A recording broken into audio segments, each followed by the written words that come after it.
This channel does not promote any violent, harmful, or illegal activities. All content provided by this channel is meant for an educational purpose only. এই উৎসবের মরশুমে great eastern trading কোম্পানির সঙ্গে হবে আনন্দের বাহার। Participate করুন great eastern trading এর 100 days great festival সেলে আর জিতুন 10 কোটির গিফটস এবং ক্যাশব্যাক, 2টো কার, 5টা টু হুইলার্স, 100টা এলইডি টিভিস, সঙ্গে up to 50,000 cashback, up to 36 মাস ইএমআই আর একটা EMI off. Visit great eastern trading company. Durgapur গণধর্ষণ কাণ্ডে গ্রেফতার করা হয়েছে আরো একজনকে এবং মূল অভিযুক্ত সে এমনটাই তথ্য সামনে আসছে। আমাদের প্রতিনিধি জয়ন্ত বিশ্বাস এই মুহূর্তে সরাসরি আমাদের সঙ্গে আছেন।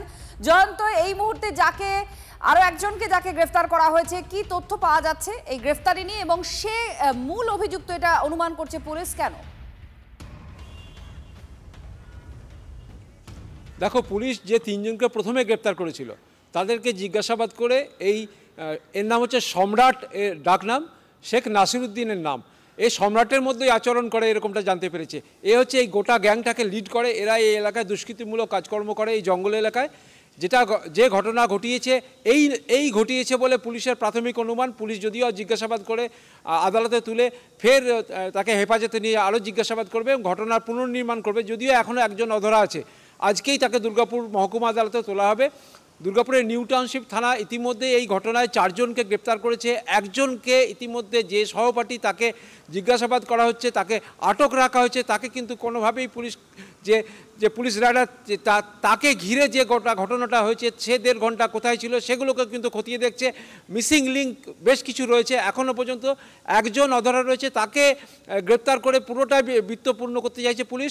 দুর্গাপুর আসানসোল যে পুলিশ কমিশনার তিনি নিজে জানিয়েছেন, তিনি দুর্গাপুরে এসে বারবার তদারকি করেছেন। তিনি বলেছেন এই ঘটনা রাজ্য সরকার কোনোভাবেই যেন যে দুষ্কৃতীরা তারা কোনোভাবে ছাড় না পায়, রাজ্য সরকার নির্দেশ দিচ্ছে, সেইভাবেই পুলিশ কাজ করছে। পুলিশ একটা টিম তৈরি করে ইতিমধ্যেই তদন্ত শুরু করছে। গতকাল আমরা দেখেছি ড্রোন উড়িয়ে অপরাধীদের তল্লাশি শুরু করেছে ফরেনসিক বিশেষজ্ঞরা। ইতিমধ্যেই আজকে দুর্গাপুরে বিরোধী দলনেতাও যাবেন, সেই বিষয় নিয়ে কোনো আপডেট পাওয়া যাচ্ছে? কোনো তৎপরতা প্রশাসনের তরফ থেকে বা কিছু করা হচ্ছে? বিরোধী দলনেতা যাচ্ছেন। দেখো, বিরোধী দলনেতা প্রথমে জানা গিয়েছিল IQCT মেডিকেল কলেজে যাবেন, এখন সেটা ক্যান্সেল হয়েছে।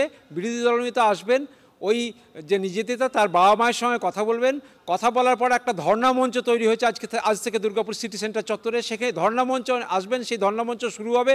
সেখানে বিজেপির বিধায়ক সাংসদরা দফায় দফায় থাকবেন এবং সেই ধর্ণা মঞ্চের থেকেই এই ঘটনার প্রতিবাদ জানানো হবে এবং পুলিশের ভূমিকা, রাজ্য সরকারের ভূমিকা, তার বিরুদ্ধে তারা গলা চড়াবেন বলে জানা গেছে। ধন্যবাদ জয়ন্ত, আমাদের প্রতিনিধি আমাদের আপডেট দিলেন। তদন্তের গতি প্রকৃতি ঠিক কোন জায়গায় দাঁড়িয়ে রয়েছে? আরও একজনকে গ্রেফতার করা হয়েছে আর তাকে আজকে আদালতে তোলা হবে। সেই মূল অভিযুক্ত, অর্থাৎ যে গ্যাং এই জঙ্গলে দুষ্কর্ম করে বেড়াতো, তার মধ্যে এই যে তাকে শেখ নাসিরুদ্দিন বলে যাকে ধরা হয়েছে, সেই মূল পান্ডা বলে এখনো পর্যন্ত পুলিশ অনুমান করছে। আর দুর্গাপুরে গণধর্ষণ কাণ্ডে বাংলার মুখ্যমন্ত্রীকে কঠোর পদক্ষেপের আর্জি জানিয়েছেন ওড়িশার মুখ্যমন্ত্রী। নির্যাতিতা ওড়িশার পাল্টা তার জবাব অবশ্য দিয়েছেন রাজ্যের মুখ্যমন্ত্রী মমতা বন্দ্যোপাধ্যায়। তিনি বলছেন যে 3 মাস আগে সৈকতে সি বিচে 3 জনকে ধর্ষণ করা হয়েছিল। ওড়িশা সরকার কি পদক্ষেপ করেছে?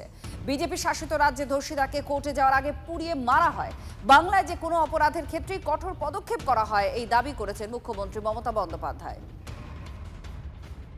There is a private college. The matter nobody is supporting.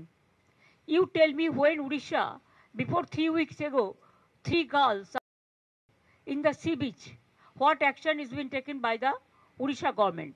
And Bengal, if anything happens on women, we don't allow anything to be considered as a casual case. It's a serious case we consider. অনেক ঘটছে regular, সেখানে তারা care করে না। সেখানে এমনকি যে ধর্ষিতা হয় তাকে পর্যন্ত কোর্টে যাওয়ার আগে রাস্তায় জ্বালিয়ে মেরে দেওয়া হয়। আপনারা তো জানেন এসব কেস। আমরা কোনো কেসকেই সাপোর্ট করি না। বাংলায় আমরা জিরো টলারেবল, আমরা এখানে কোনো রকম টলারেট করি না। আর তারপরে বিভিন্ন রাজ্যের ছেলেমেয়েরা যেখানে পড়তে আসে, এবং তাদেরও আমি অনুরোধ করব রাত্রিবেলা না বেরোতে, কারণ পুলিশ তো জানতে পারে না কে কখন রাত্রিবেলা বেরিয়ে যাচ্ছে।